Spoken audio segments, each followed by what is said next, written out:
des militaires lourdement armés et des employés expulsés de force du bâtiment.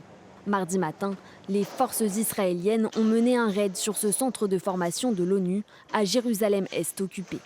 Présent lors de l'opération, le ministre israélien de la Sécurité nationale issu de l'extrême droite a publié sur les réseaux sociaux cette photo, affirmant que cet établissement géré par l'UNRWA, l'Agence des Nations Unies pour les réfugiés palestiniens, était désormais entre leurs mains.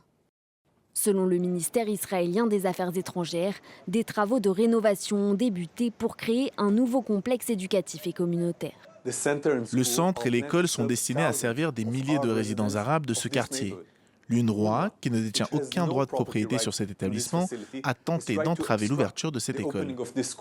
Fondé en 1952, le centre propose une formation professionnelle à environ 340 Palestiniens chaque année. L'UNRWA a condamné cette incursion.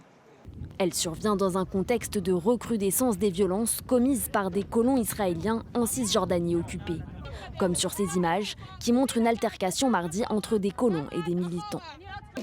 Ils donnaient des coups de pied, ils m'ont frappé très violemment à la jambe. Certains de nos bénévoles ont reçu du gaz au poivre dans les yeux et ont été blessés par des jets de pierre.